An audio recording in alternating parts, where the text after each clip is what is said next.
자, 은혜 가운데, 여러분의 기도 가운데 참 선교를 잘 다녀왔습니다. 하나님의 참 좋으신 분 같아요.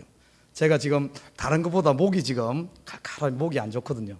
아마 1시간 설교하고 나면은 아마 쓰러질 것 같은데, 하나님께서 그 시간을 또 다른 분을 보내주셔서 이렇게 많이 또 채워주시니 감사합니다.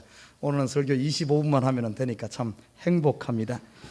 자, 오늘 본문에 보면은 때에 베드로가 사방으로 두루 행하다가 이렇게 32절에 말하고 있습니다. 여기 참 중요한 단어가 나옵니다. 때에.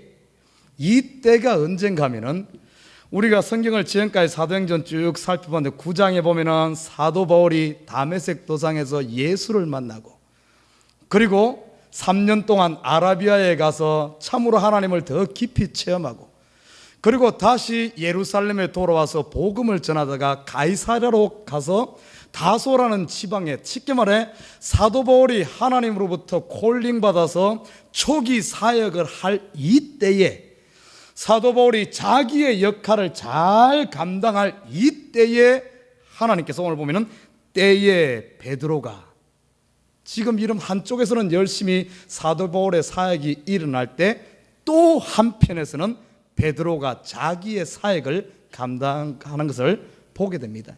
이때란 것, 지금 이 말씀이 왜 중요한가 하면은, 여러분 보십시오. 지금 목사는 목사, 하나님께서 콜링받은 목회의 일을 하는 거예요. 목사는 이런 일을 열심히 할 때, 선교사는 선교지에서 또 그 일을 열심히 하고, 집사는 집사로서 그 일을 하고, 성도는 성도로서 그 일을 감당하는 것을 이야기하고 있습니다.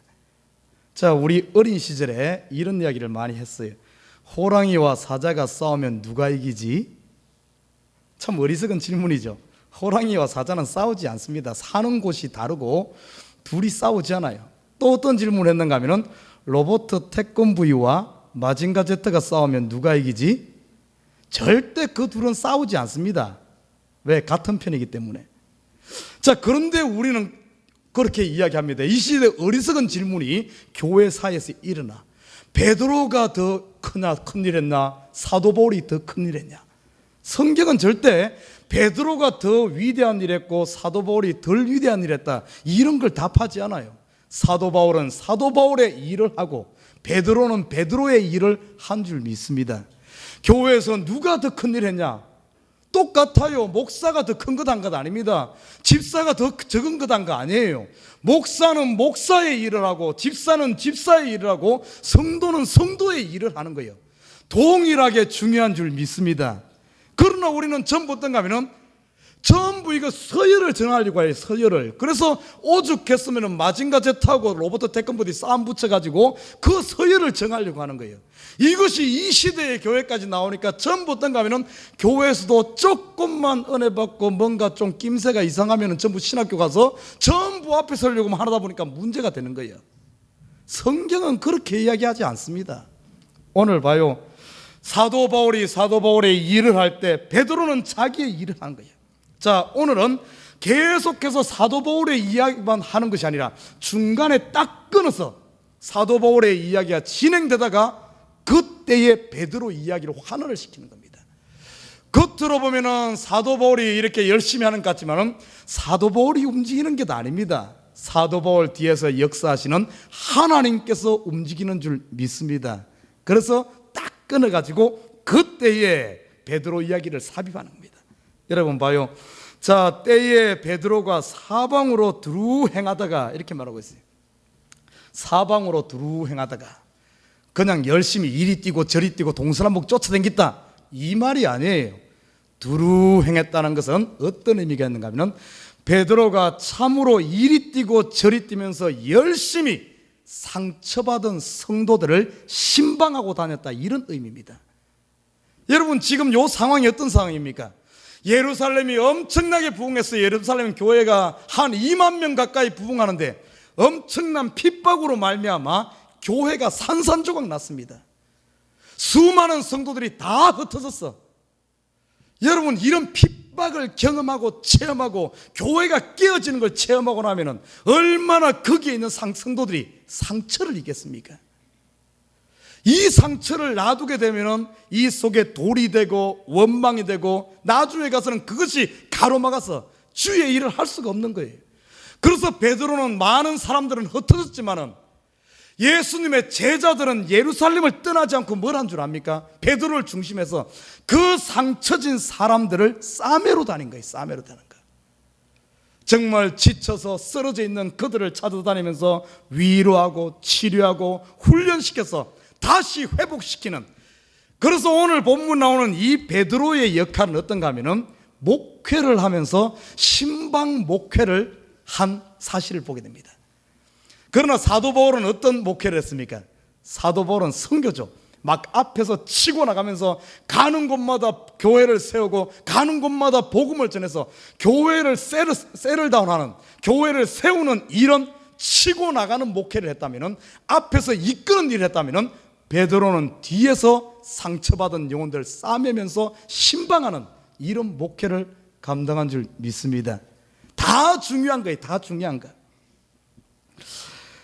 저는 이번 선교지에 가서 참 어떤 것을 깨달았는가 하면은 참 두 가지를 깨달았어요. 그 선교지에 가서 이번에 일은 많이 가지고 가지 않았습니다. CCTV 4대를 2대를 수리하고 2대를 더 보강하는 이 일에 중점을 두고 가서 일을 했습니다. 이틀 만에, 아니 하루 만에 우리가 가지고 간 프로젝트는 일을 끝냈어요. 그리고 그 다음 날부터는 졸업식에 참여하고 저녁 집회를 하고 또 가난한 동네에 가서 복음을 전도를 하는 이 일을 하고 또 카리비안 해변에 가서 신학생 중에 또 세례를 베푸는 이 일들, 여러 가지 일들을 감당하고 왔습니다. 자, 그런데 그 가운데 신학생 팀이 같이 갔기 때문에 선교지를 방문했어요. 크게 두 군데 선교지를 방문했습니다. 우리가 매 7년 동안 지금 선교하고 있는 황충렬 선교사님, 이곳은 우락고라는 지역인데 아주 가난한 동네입니다. 뺑 둘러서 전부 팜추리 농장, 어마어마하게 큰 팜추리 농장 가운데 있는, 한국으로 친다면 한 몇 단위 정도 되는 동네입니다. 가난한 동네예요. 일할 것이 없어요. 기껏 해봤자 할 수 있는 것이 팜추리 농장에서 일을 하든지, 아니면 근처에 있는 바나나 농장에서 일하든지, 아니면 1시간 반 정도 도시로 가서 허드렛 일을 하는 것 외에는 일이 없습니다. 그래서 이번에는 좀 시간에 여유가 있어서 낮 시간대에 동네 구경을 우리가 나갔습니다. 미국 같으면 낮 시간대 집에 이렇게 다니면 사람들이 거의 없죠. 전부 일하러 가고. 근데 거기는 그러지 않아요. 한낮임에도 불구하고 남자들은, 젊은 우리 같은 이런 장정들이 모여가지고 길거리에서 자기들끼리 놀고 있고, 전부 어떤가 하면은 이 여자분들도 집에서 아무 할 일 없이 그냥 앉아 있어. 그리고 애들은 거리마다 다 나와서 노는데 개하고 돼지하고 염소하고 말하고 소하고 거기에다가 모기하고 다 섞여서 사람인지 짐승인지 분간도 안 돼요. 애들도 그냥 길거리 기어다니니까 돼지인지 사람 분간도 잘 안 돼. 그냥 같이 놀면서 그냥 이렇게 사는 거예요. 일이 없으니까 그러죠. 일이 없으니까. 그런 지역에서 우리 황 선교사님이 선교를 하고 계시. 학교를 세워서 한 달에 학생들로부터 25불 정도를 받습니다. 거기에 차량으로 다 또 픽업을 하니까 차량 비용 그게 포함되죠. 점심을 해 먹이죠. 이러다 보니까 아무리 지금 10년이 다 되었는데도 불구하고 자립이 되지 않아요. 학생들이 400명 가까이 되고 교사들이 20여 명 되고 주방에서 일하는 사람 3명, 또 운전사들, 학교 관리하는 사람 해가지고 한 26, 7명 되는 이런 직원들이 있음에도 불구하고 자립이 되지 않아. 계속해서 퍼주는 일만 하는 거예요. 퍼주는 일. 그런데 또 한 곳 선교지를 방문했는데, 다른 선교지는 여기와는 전혀 다른 곳입니다. 시내에서 가까운, 시내에서 한 15분, 20분 거리에 있는 아주 부촌이에요.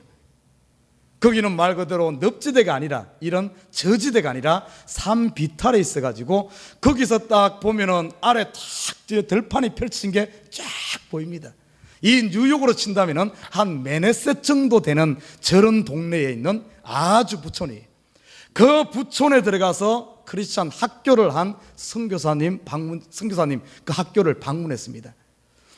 그곳은 벌써 한 지가 7년에서 8년 되었는데 자립은 진작했고 자립하고 돈이 여유가 있어서 시골에 있는 산속에 있는 중학교 4곳 5곳을 오히려 그 부촌에서 번 돈을 가지고 그 가난한 학교들을 스포트하는 이 단계에 들어갔어요. 또 그리고 그뿐만이 아닙니다. 이 학생들을 졸업시키면은 졸업하고 나서 이제 이 학생들을 교육해서 양돈을 시키고 양계장을 하고 아니면은 이런 직업까지 계획하는, 직업까지 열어주는 이런 프로젝트를 가지고 계획하는 이런 선교지를 방문하고 왔습니다. 그 선교지 2곳을 보니까 갔다 오면서 신학생들과 여러 이제 그 선교팀들이 같이 이런 이야기를 해요. 막 웅성웅성 하면서 나누는 대화 중에 제 귀에 들려온 소리가, 그 부촌에 가서 이야 맞아, 이렇게 선교해야 돼, 가르쳐가지고 쟤네들 직업까지 주면서 이래야지 저들에게 미래가 있지, 그냥 그 가난한 동네에서 매 복음만 전한다고 되느냐, 맨날 퍼준다고 되느냐, 이런 이야기가 들려. 또 한쪽에서는 어떤 이야기가 들리는가 하면은, 아니 잘 사는 사람들에게 저기 학교할 필요가 있나? 아니 저기서 돈 버는 것이 저게 비즈니스지 저게 선교냐? 이런 이야기도 들려와. 그래서 제가 제 마음에 그것을 놓고 하나님 앞에 기도를 했어요. 하나님, 선교가 무엇입니까? 어떻게 하는 것이 바른 선교입니까? 그러니까 하나님께 제 마음에 주시는 감동이 있어요. 야, 사람들은 이것은 맞고 저것이 틀리고 이것이 옳고 틀린 건 그렇게 따지지만은 하나님이 쓰실 때는 이 사람은 이런 사람대로 쓰고 저런 사람은 저런 사람대로 쓰느니라. 하나님이 쓰시는 거에 대해서 네가 왈가불가하지 마라, 그런 감동이 와요. 오늘 아니나 다를까 오늘 본문을 보니까 사도 바울은 사도 바울대로 쓰고 베드로는 베드로대로 쓰는 줄 믿습니다. 귀한 거예요. 그러면서 제 마음에 감동이 와요. 이 가난한 지역을 이렇게 동네를 돌아다니고 목요일 날은 또 어디를 갔는가 하면 뚝방촌이라고, 뚝방촌이 있어요. 말이 뚝방촌인데 뚝방촌 아니고 너무나 이 나라에서 감당할 수 없는 찌질이도 가난한, 나라에서 손을 대지 못하는 포기한 사람들, 그런 사람들이 사는 곳이. 그러니까 나라에서 보통 보면은 강이 흐르면은 강이 범람하지 않도록 뚝을 만들잖아요. 뚝을 만들면 이 뚝은 국가 소유입니다. 국가 땅이에요. 그러니까 국가에서 그 뚝에다가, 뚝 위에다가 가난한 사람들이 집을 짓고 사는 것에 대해서 묵인을 합니다. 왜냐하면 책임질 수 없으니까 그냥 너희들 알아서 해라. 그래서 그 뚝방 위에, 뚝 위에 그냥 판자촌, 그냥 나무라든지 종이라든지 이런 것들로 그냥 응승하게 해가지고, 쉽게 말하면 여러분이 상상할 수 없는 돼지우리만큼도 안 되는 그런 집을 짓고 사는 사람이 한 250세대가 뚝을 중심으로 쫙 살아요. 그리고 한 집집마다 애들이 얼마나 많은지 한 1000여 명 되는 것 같아요. 그런 집이 사는데 전기를 끌어다 쓰는데 전기비를 못 내니까 그냥 전기를 이걸 이제 우리 속된 말로 야매로 쓴다 그런 말 하죠. 그냥 쓰는데도 국가가 묵인을 합니다. 그냥 갖다 전기를 그냥 끌어다 써. 그런 곳을 방문을 했어요. 그런 곳을 방문하면서 참 그곳에서 매주 선교사님, 황교순 선교사님 오셔가지고 그 교회를 세워놨는데 매 일주일에 한 번씩 와서 거기서 1시간 정도 예배를 드리고 갑니다. 예배를 드리고 가고 이렇게 한 또 선교팀이 가면은 말도 안 통하죠. 말도 안 통하는데 그냥 기도를 해주고 우리가 가지고 간 쌀이라든지 아니면 비누라든지 과일이라든지 이런 것들을 나눠주고 와요. 우리 갈 때마다 거기 들어서 나눠주고 옵니다. 참 한편으로 낙심이 돼요. 아니 저들에게 복음을 전한다고, 저들에게 저거 나눠준다고, 과연 저들이 얼마나 거기에 힘이 될까? 그리고 한번 먹고 나면 끝나는 건데 저들이 그게 뭐가 될까? 어떤 의미가 있을까? 이런 낙심이 찾아와요. 그런 가운데 하나님께서 제 마음에 준 감동이 있어요. 준 감동인데, 야, 네가 왜 낙심하냐? 네가 왜 낙심하냐? 낙심할 일이 아니다. 여러분, 세상 사람 눈에 봤을 때는, 인간의 눈으로 봤을 때는 소망이 없고 하면 뭐 하나 싶지만은, 그러나 복음에는 능력이 있는 줄 믿습니다. 복음에는 능력이 있어. 그러면서 저 하나님께서 제 마음에 어떤 감동을 주는가 하면은, 야, 예수님 복음 전할 당시, 예수님이 갈릴리 그쪽에 와서 갈릴리 지방에서 복음 전할 당시 그 뚝방촌보다 상황이 더 안 좋으면 안 좋았지 더 좋은 환경은 아니었을 것이라는 그런 마음이 와요. 아니다 다를까 돌아가 보십시다. 여러분, 예수님께서 와서 복음 전할 그 당시의 상황이 성경이 어떻게 표현하고 있는 줄 압니까? 저들을 바라볼 때, 예수님 눈으로 바라봤을 때 목자 없는 양과 같이 헤매는 그 당시 시대상을 표현하고 있어요. 아니나 다를까 선교제가 보니까 목자 없는, 아무도 이끌어주는 사람이 없는 그 나라 정부조차도 포기하고 알아서 살려면 살고 죽으려면 죽고 그냥 알아 살아는, 그냥 그렇게 사는 목자 없는 양과 같은 그런 상황. 여러분, 그래도 봐요, 그래도 온두라스는 지금 그래도 자유나라 아닙니까? 그러나 예수님 당시는 어쩐 줄 압니까? 예수님 당시는 나라 없는 백성으로서 식민지 상태였어. 그들이 조금 돈을 벌고 아니면 농사를 지어놓으면 그 당시 과도한 세금을 통해서 다 빼앗아 가서 로마로 다 갖다 바치는 이런 상황들. 그리고 그 당시 기근과 여러 가지 각종 질병으로 말미암아 참 하루하루 삶이 버거운 이런 상태가 예수님 당시였습니다. 그래도 지금은 그래도 옷값이라도 싸죠. 예수님 당시는 옷 한 벌이 얼마나 귀한지, 예수님 십자가 달리 사형수로 십자가 달려 죽는 그 상황, 사형수의 옷을 그 관원들이 네 쪽, 그 1000조각 조고 먹겠다고 네 조각 제비 뽑아 얻는 그런 상황이었어요. 여러분, 그뿐이겠습니까? 우리 1900년도 우리나라 생각해 보십시오. 선교사가 와서 쓴 글에 보면은 우리 한국 상황을, 그때 상황을 이렇게 표현합니다. 사람이라고 하기에는 좀 사람이라고 표현할 수는 없고, 그렇다고 짐승이라고 말하기에는 생긴 게 좀 짐승은 아닌 것 같고, 그런 사람도 아니고 짐승도 아닌 그 중간에 이런 사람들이 우리 조선 사람이었어요. 그뿐만이 아닙니다. 우리 1950년 전쟁 후에 저는 살아보진 않았지만은 그때 상황을 보면은 지금 온두라스 상황보다 더 나쁘면 나빴지 좋지 않았어요. 그런데 보십시오, 그런 상황 가운데서도 예수님께서 갈릴리에 와서 그들에게 직업교육 시켰습니까? 아니에요. 병원 세웠습니까? 학교 세웠습니까? 아닙니다. 예수님께서 오셔서 한 일은 딱 한 가지, 아무런 소망도 없는 것 같고 정말 어떻게 보면 밑빠진 독에 물 붓는 것 같지만은 예수님께서 하신 것은 복음을 전한 줄 믿습니다. 이 복음 전했어요. 12명 데리고 다니면서 가는 곳마다 뭐란 줄 압니까? 복음을 전했어요. 하나님 나라를 전했는데 그 복음의 능력이 세상을 변화시킨 줄 믿습니다. 여러분, 선교란 게 그래요. 참으로 가서 보면은 소망 없는 것 같고 그 일 왜 하나, 왜 쓸데없는 짓 하나 하지만은 그 쓸데없는 짓 같은 그 복음이, 복음 전하는 게 쓸데없는 짓 같지만은 그 복음이 결국에는 세상을 변화시키는 거예요. 사랑하는 우리 식구 여러분, 여러분 지금 이 시간 참으로 아침에 나오면서 얼마나 미끄럽습니까? 저도 큰일 날 뻔했어요. 집에 나오는데 그냥 나오는데, 그래도 제가 그래도 순발력이 있어서 아차 했는데 넘어질 뻔했는데 딱 중심을 잡고 안 넘어졌습니다. 솔직하게 아침보다 넘어진 사람 손 들어봐요. 내리지 떨지 마라. 아마 많이 넘어져서 미국 분들도 오면서 막 놀래고, 오면서 넘어진 사람 3명 봤다 그러면서 막 그래. 그래서 저도 오자마자 보니까 계단이고 다 빙판졌어. 그래서 몸도 안 좋은데 소금을 찾아보니까 뿌릴 또 없어. 그래가지고 아침에 미국 분들 참 저만 바라봐, 패스터 문 어쩌면 좋겠냐고 막 그래. 아니 내가 주인 나는데 왜 나한테 그러냐고. 그래서 어쩔 수 없이 아침에 오자마자, 어제 또 저녁 11시에 도착했거든요.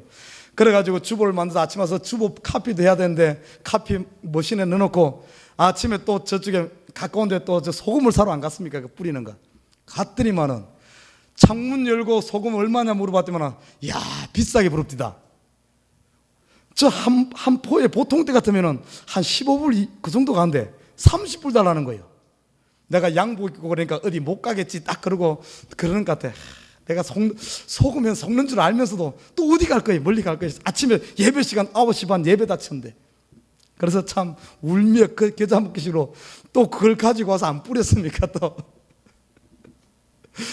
아무튼 아침에 이러면서 정말 어떻게 보면은 이런 미끄러운 길, 이런 험난한 길을 헤치고 오늘 여기에 우리가 나왔어요.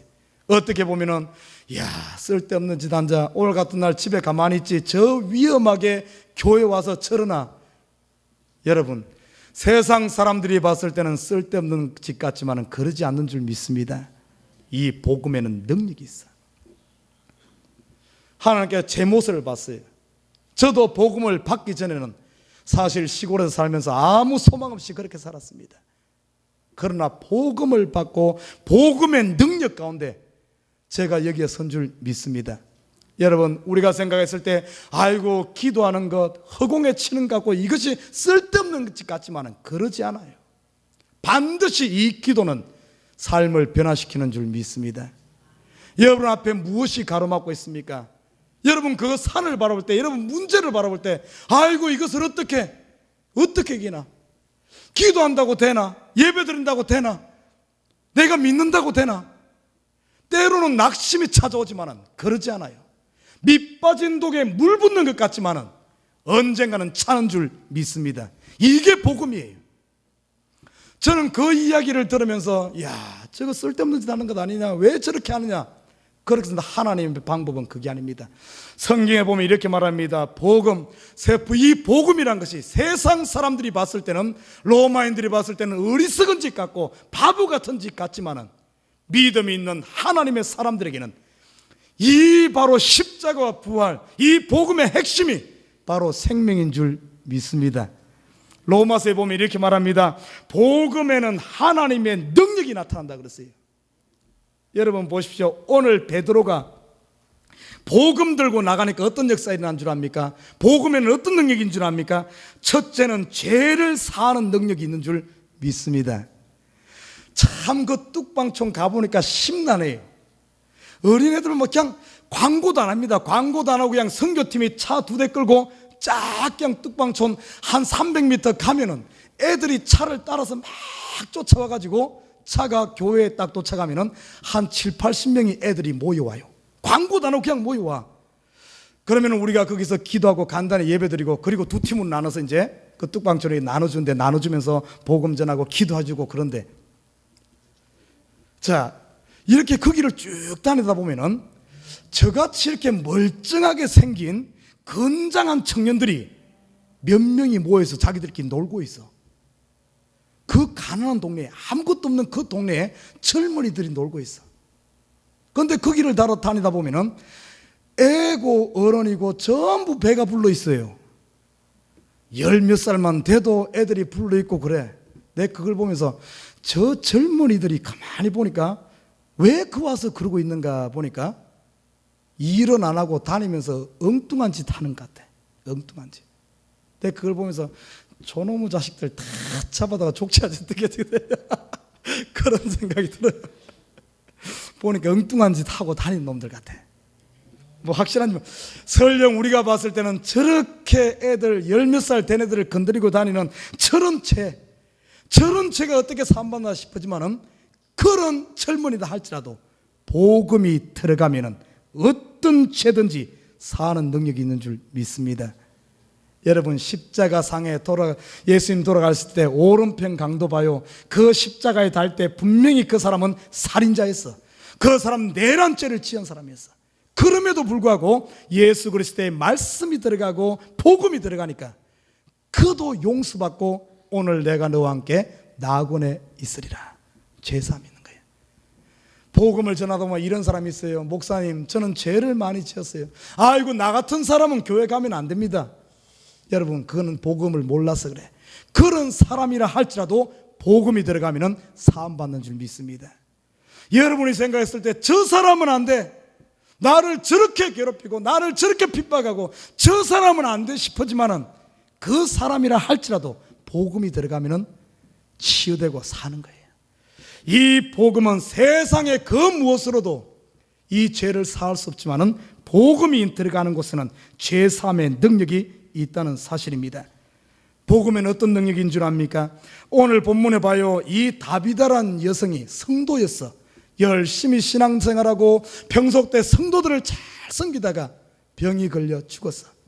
이 죽었지만은 이 다비다에게 복음을 가진 베드로가 가서 복음을 전하면서 예수의 이름으로 일어나라 하니까 죽은 자가 살아난 줄 믿습니다. 이 시대 보면은 여러분 마음 봐요. 우리의 마음이 때로는 세상의 슬퍼, 세상의 갖가지 실패와 좌절로 말미암아 우리의 마음이 전부 죽은 것과 같이 그냥 누워있는 이런 마음들이 얼마나 많습니까? 아예 처음부터 안 된다는 거예요. 처음부터 나는 안 돼. 아예 시도할 생각도 못하고 정말 쓰러져 있는 이런 심령이라 할지라도 오늘 본문에 보면은 복음을 가진 베드로가 복음을 전하고 이 복음을 받아들이니까 사는 거야. 나는 오늘 저와 여러분 복음의 마음을 여시길 주님을 부탁드립니다. 그러는 여러분 영혼이 솟아나는 거예요. 복음은 병든 자를 일으키는 능력이 있어요. 오늘 중풍병 걸림 이 보십시오. 애니아라는 사람. 이거 지금 이 사람은 육신의 중풍병이 걸렸지만은 이 시대 한번 봐요. 중풍병이 뭡니까? 몸의 일부가 마비되는 거예요. 옛날에 제가 사는 시골 동네도 한 5, 60대 되는 아저씨 한 분이 중풍병에 걸렸었습니다. 옛날에 우리 시골에서는 뭐라 그럽니까? 풍 맞았다 그런 얘기 하죠. 그죠? 풍을 맞았는데 그때 이야기가 뭔가 하면은 중풍병에는 풍을 맞으면은 청궁을 다리 먹으면은 낫는다 해가지고 청궁을 다리 먹었어요. 근데 청궁을 너무 많이 다리 먹어가지고 죽었습니다. 지금도 그게 기억이 나. 그래서 상칠은 동네에 이야기하는데 이 중풍병 한쪽이 마비되는 거예요. 때로는 얼굴이 마비되기도 하고 팔이 마비되기도 하고 다리가 마비되기도 해요. 육신의 중풍병뿐만 아니라 우리 마음의 중풍병은 없습니까? 예수 믿는 사람들이 과감히 입을 열 때 열어야 되고 손이 움직일 때 움직여야 되고 이 복음 전할 때는 이 발이 움직여져야 되는데 손이 섬길 때 손이 움직여지지 아니하고 복음 전하는데 발이 움직여져야 되는데 발이 움직여지지 않고 말을 해야 되는데 입이 막혀서 우리 마음에 영적인 혹시 중풍병에 걸려있지는 않습니까? 참 이 시대 보면 많은 사람들이 이 중풍병에 걸려있어. 왜 그럴까요? 많이 실패하고 좌절하다 보니까 어떤가 하면은 아예 이런 마음이 있어요. 아이고 하면 못해 뭐해 해도 안 되대 하는 이런, 심지어는 내가 믿습니다 주님 앞에 기도하면서도 내 한쪽 마음은 어쩐 줄 압니까? 중풍병이 걸려서 믿습니다 하면서도 내 마음에서는 한쪽이 안 움직여져. 아이고 안 될 거야. 기도하면서도 내 마음에서는 한쪽이 마비되었고 아이고 안 될 거야. 혹시 여러분 그러진 않습니까? 믿습니다 하면 온전히 믿고 내 몸과 마음과 전부가 따라가야 되는데 그래야만 역사가 난대. 머리는 믿습니다 하는데 몸은 안 따라가 마비되었고 중풍병이 걸려가지고 기도하면서도 한쪽에서는 반대 안 된다는 생각을 가지고 있어. 여러분 왜 그럴까요? 비록 내가 그런 상황이다 할지라도 복음이 들어가면 치유되는 줄 믿습니다. 예수님께서 복음 전하러 가는 제자들에게 이 부탁을 했어요. 어느 곳에 가든지 복음을 전하다가 그 사람들이 복음을 받아들이지 않거든. 여러분 복음 전하다가 그 사람이 받아들이지 않으면 어떻습니까? 얼마나 세상 말로 창피하고 쪽팔립니까? 나는 열심으로 사랑하는 마음으로 했는데 그 사람이 노해버리면 정말 얼굴 돌 곳이 없어. 그러고 나면 어떤가 하면 다음에 복음 전하려면 겁나. 그러다 보니까 아예 말을 못 꺼내. 그냥 머뭇하다가 말지는 않습니까? 설령 그럴 것 같아서 예수님께서 미리 제자들에게 이야기했어요. 가서 그 사람들이 복음을 받아들이지 않거든. 그 동네를 떠날 때 어떻게 하라 그랬습니까? 너희 신에 먼지라도 털어버리라. 너희 옷에 먼지라도 털어버리라. 다시 말해 그 실패에 대해서 다시 기억하지 말고 다 털어버리고 새로운 마음으로 항상 어린아이처럼 순수하게 새롭게 시작하라는 거예요. 그러나 이 시대에 그렇습니까? 먼지를 털어버리지 않아가지고 한번 기도하고 응답 안 되니까 다음에 기도하려고 할 때 아이고 그때 기도해도 안 되대 하는 이 실패의 경험이 우리를 마비시키는 거예요. 우리 영혼을 마비시켜서 영적인 중풍병이 걸려버려요. 또 한 가지 이 중풍병, 영적인 중풍병이 뭔 줄 압니까? 예전에 보니까 한번 가서 요렇게 하니까 되대 하니까 앞으로 다른 데 가서도 어떤가 하면은 하나님을 의지하는 것이 아니라 옛날에 자기 경험을 의지하고 하나님을 찾는 것이 아니라 자기식으로 하는 거예요. 너무 잘 되니까 교만해져 갖고 하나님 간것 없이 내가 자꾸 하려고 하다 보니까 또 안 되는 거예요. 그래서 또 이 마음이 마비되는 거예요.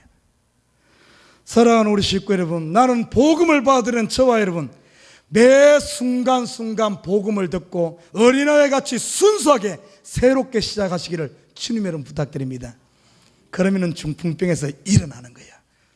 슬픔도 기쁨도 다 내려놓고 매 순간순간이 어린아이처럼 새로운 마음이 되어서 매 순간순간 복음 의지하고 예수 믿고 나간다면 반드시 승리할 줄 믿습니다. 자, 오늘 본문에 보십시다. 오늘 본문에 보면은 이 베드로가 어떻게 한 줄 압니까? 베드로가 베드로는 참 두 가지 다 경험한 사람이에요. 옛날에 실패도 경험했어. 잘난 척 하다가 예수님에게 마귀라고 부림받게 됐잖아요. 사탄은 물러가라면서 그렇게 당할 때도 있었고, 또 베드로가 가는 예전에 또 어떤 경험이 있은 줄 압니까? 성전 문에 앉아있는 안전뱅이를 일으킨 또 이런 경험도 있어. 실패의 경험도 있고 성공의 경험도 있지만은 베드로는 실패도 의지하지 않았고 성공도 의지하지 않았어. 베드로가 의지한 건 뭔 줄 압니까? 오늘 베드로가 신방 다니면서 어떤 일이 한지 오직 예수만 부여잡았어요. 요바에 내려가니까 그곳에 중풍병자가 있었어. 그 애니아란 중풍병자를 고칠 때 보십시오. 오늘 본문의 34절에 보면 이렇게 말합니다. 베드로가 가로되 애니아야, 예수 그리스도께서 너를 낫게 하시니 일어나 내 자리를 정돈하는데 곧 일어나니. 베드로가 옛날의 경험 의지하지 않고 바로 오늘 보면 보시죠. 예수 그리스도의 이름을 의지하고 예수 그리스도의 이름, 다시 말해 복음으로 일으킨 줄 믿습니다. 그리고 40절 봐요. 40절에 보면은 이제는 이게 도르가란 여성이 죽었는데 거기서 40절에 오는 베드로가 사람을 다 내어보내고 무릎을 꿇고 기도하고 돌이켜 시체를 향하여 가로되 다비다야 일어나라니 그가 눈을 떠 베드로를 보고 일어나 앉는지라. 방금 전에 중풍병자를 고쳤으니까 정말 마음에 얼마나 자신감 생기고 할만합니까? 그래서 죽은 사람도 가서 일어나라 할 수 있는데 베드로가 그러지 않았어요. 방금 엄청난 중풍병자를 고친 이 경험이 있음에도 불구하고 다시 죽은 자 여기 가서는 어떻게 하면 이 중풍병자 고치고 나서 먼지 싹 털어버리고 또 새롭게 시작하는 거예요. 다비다라는 여성을 봤을 때 바로 그 얘기 하지 않고 오늘 보십시오. 무릎을 꿇고 기도하니 어떤 의미입니까? 내 힘을 의지하지 않고 자기를 의지하지 않고 기도했다는 말은 하나님만 전적으로 의지했다는 의미인 줄 믿습니다. 하나님만 의지하고 하나님 기도하면서 하나님께서 자신감이 생기고 하나님께서 역사하실 줄 믿고 그리고 나서는 그가 하나님의 말씀을 대언한 거예요. 일어나라 한 것은 베드로의 말이 아니라 하나님의 말씀을 대언한 줄 믿습니다. 에스겔서 37장에 보면은 에스겔이 하나님의 말씀을 대언합니다. 어떤 역사가 일어난가 하면 에스겔 골짜기에 보니까 이상 골짜기에 거기에 마른 뼈가 가득한 거예요. 그때 하나님께서 명령하여 에스겔을 말합니다. 저 마른 뼈를 향하여 하나님의 말씀을 대언하라 하니까 이 에스겔이 하나님의 말씀을 대언하니까 그 죽은 마른 뼈가 큰 군대로 살아난 줄 믿습니다. 오늘 본문에 똑같은 상황입니다. 베드로가 기도하고 하나님의 말씀을 받아서 하나님의 이름으로 이 말씀을 대언하니까 일어나라 하니까 이 죽은 다비다가 살아난 줄 믿습니다. 사랑하는 우리 식구 여러분, 여러분 지금 환경 앞에, 여러분 삶 앞에 이 중풍병과 같이 하고 싶어도 되지 않는 그런 것도 있습니까? 여러분 상황, 여러분 인생, 아니면 여러분 가정, 현실 앞에 지금 오늘 이 다비다처럼 죽어가지고 도저히 안 될 것 같은, 현실에 불가능할 것 같고 하면 뭐하나 하는 이런 것들이 가로막고 있습니까? 오늘 이 시간 저와 여러분 내 것 다 내려놓고 다시 복음 앞에 서시길 주님의 이름으로 부탁드립니다. 복음을 받아들인 저와 여러분, 이제는 복음을 가지고 이 시대의 베드로가 되어 복음을 전할 수 있는 저와 여러분 되시길 주님을 부탁드립니다. 저는 믿습니다. 정말 허공에다 치는 것 같고 밑빠진 독에다 물 붓는 같은 일이다 할지라도 반드시 하나님의 때가 차면은 이 온두라스가 변화되어지고 우라코 마을이 새로워지고 그 뚝방촌에 소망이 없는 그곳이 소망의 빛이 비쳐서 그들의 영의 눈이 열리고 마음의 눈이 열리고 지혜의 영이 열려서 그들이 그 환경을 이기고 나올 줄 믿습니다. 하나님의 복음 속에는 어떤 게 있는 줄 압니까? 이 여는 게 있어요. 여는 게 있어. 우리 1900년대 보십시오. 우리 한국도 그랬어요. 이 하나님의 복음의 말씀이 들어가니까 사람들이 지각이 열리는 거예요. 삶의 의미를 발견합니다. 성경에 보면은 이 사도 바울도 삶의 의미를 몰랐어요. 그러나 복음이 들어가고 나니까 이제는 내가 죽어도 주를 위해 죽고 살아도 주를 위해 사나니 사나 죽어나 내가 주를 위해 살겠다. 삶의 의미를 깨닫고 내가 일어서야 될 이유를 깨닫고 붙잡아야 할 손이 있고 지팡이가 있으니까 일어나서 참으로 복음을 전함으로 말미암아 세계를 변화시킨 줄 믿습니다. 마지막으로 한 가지 우리가 나누고 끝내도록 하겠습니다. 선교를 다 마치고 마지막 올 때 토요일 날 오는 길에 한 학교를 들렸어요. 한 학교를 잠시 들렸는데 그 학교가 어떤 학교인가 하면은 뉴욕의 큰 모 교회에서 세운 학교입니다. 작은, 아마 여러분 이야기하면 다 알만한 큰 교회예요. 뉴욕에 아마 3대 교회 중에 들어가는 그런 교회에서 세운 학교입니다.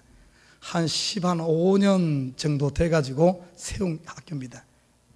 그래서 그 학교를 방문하기 위해서 딱 갔는데 대문이 굳게 잠겨 있어요.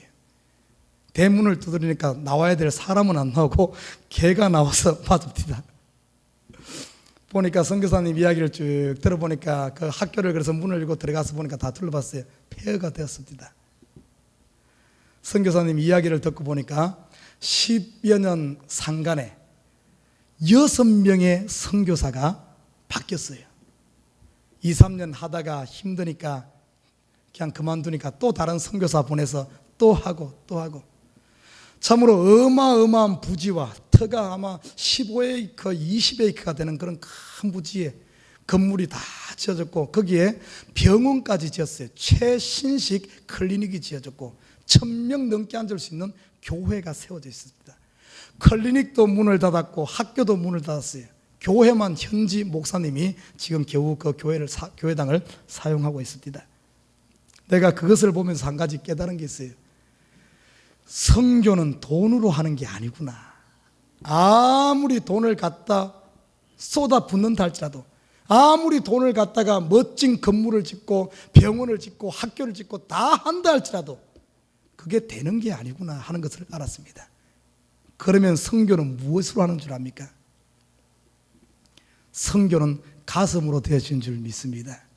하나님께 콜링받아 하나님께 부름받아 하나님의 붙들림 받은 헌신된 사람이 하는 거예요. 헌신된 가슴이 하는 줄 믿습니다. 온두라스 우리가 선교하는 이 선교지는 참으로 이 늪지대의 늪지대를 정말 땅을 도두고 선교사님이 10년 해가지고 이 우리가 가는 선교지는 10년 동안 처음부터 시작해서 변하지 않았어요. 선교사님의 그 가슴이 결국에는 학교를 든든하게 세우고 주위에 교회를 세우고 선교사님 이야기 들어보니까 선교지 중에 선교팀이 가장 많이 방문하는 곳이 아닐까 그런 이야기를 하시더라고요. 그래서 이 교회, 이 선교지, 이 학교의 주인은 선교사님이 아니라 바로 하나님이요. 그리고 함께하는 선교팀 모든 사람의 것이다 이런 이야기를 하시더라고요. 네, 그것을 보면서 맞아, 하나님의 일은 돈이 하는 게 아닙니다. 하나님의 일은 머리가 하는 게 아니에요. 하나님의 이런 헌신된 가슴이 하는 줄 믿습니다. 사랑하는 우리 식구 여러분, 나는 우리 에버그린 교회가 참으로 이런 가슴이 있는 사람, 이런 가슴이 헌신된 사람, 이런 사람을 키워내는 교회, 사람이 모이는 헌신된 사람들이 모여서 참으로 하나님의 나라를 세워가는 이런 교회 되기를 주님으로 부탁드립니다. 그래서 예수님께서도 다른 것 하지 않고 12명의 가슴, 뜨거운 가슴을 불러서 그들 속에 불을 지핀 줄 믿습니다. 지금 이 시대 하나님께서 찾고 있는 바로 사람이 바로 이런 사람이에요. 여러분 가슴에 타오르는, 여러분 이 가슴에 그리스도의 복음의 불이 붙는다면 여러분을 통해 가정이 변화되어지고 사회가 변화되어지고 세상이 변화된 줄 믿습니다. 하나님은 생긴 대로 가진 대로 다 쓰는 거예요. 베드로는 베드로대로, 사도 바울은 사도 바울대로, 여러분 각자 한 명 한 명 여러분대로 사용하시는 하나님인 줄 믿습니다. 나는 우리 에버그린 식구들이 은혜 안에 강해져서 그 은혜를 충만하게 받아서 이 시대에 쓰임받는 하나님의 일꾼 되기를 주님을 부탁드립니다.